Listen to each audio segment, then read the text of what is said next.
မင်္ဂလာပါတရတိအမဲ့တွေအရန်ပေါ်နေရတယ်စားလို့အရန်ကောင်းပြီးလွယ်ကူတဲ့မုတ်ကလေးတစ်ခုကိုကျွန်တော်လှုပ်ရှားပြပါတယ်အရင်ဆုံးတရတိကိုကျွန်တော်ကတော့ဆက်နဲ့ကြိတ်ထားပါတယ်မကြိတ်ချင်လည်းရပါတယ်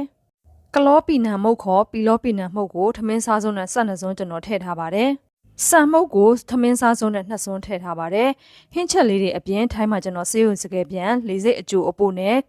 ဗီဇာမျိုးမျိုးကိုလောက်ကင်ပြီးတဲ့အတွက်လာရောက်ဆက်သွယ်မေးမြန်းလို့ရပါတယ်တကြားကတော့မိမိအစားနိုင်တဲ့လောက်အချိုစားနိုင်တဲ့လောက်ထည့်ပေးပါ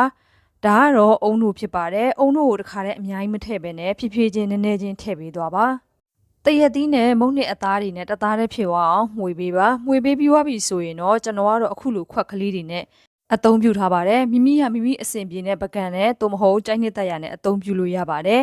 အပေါ်ရန်နေပြီးတော့တရက်သီးအမယ်လေးထပ်ပြီးထည့်ထားပါတယ်ပိုပြီးစားလို့ကောင်းအုံသီးလေးတွေကိုထူထူလေးချစ်ပြီးတော့အပေါ်ရန်နေထည့်ထားတာပဲဖြစ်ပါတယ်အုံသီးနုနုလေးတွေဆိုရင်တော့ပိုပြီးစားလို့ကောင်းပါတယ်ကျွန်တော်ကတော့အုံသီးအရင်ကိုပဲအသုံးပြုထားပါတယ်ပြီးသွားရင်ခွက်ကလေးမှာပါတယ်သူ့ရဲ့အစုံလိုက်တဲ့အဖုံးလေးတွေကိုကျွန်တော်လိုက်ပြီးတော့ဖုံးပေးထားပါတယ်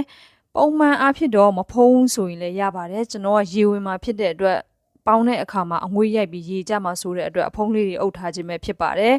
ပေါင်းပေးရမှာပါပေါင်းတဲ့ကြာချိန်ကတော့မိနစ်20လောက်ပဲကြာပါတယ်တကယ်လို့မဟုတ်အသားကမိမိကပကံနဲ့လုံမဲ့ထူမဲ့ဆိုရင်တော့ဒီထက်ကြာချိန်ပို့ပြီးတော့ကြာနိုင်ပါတယ်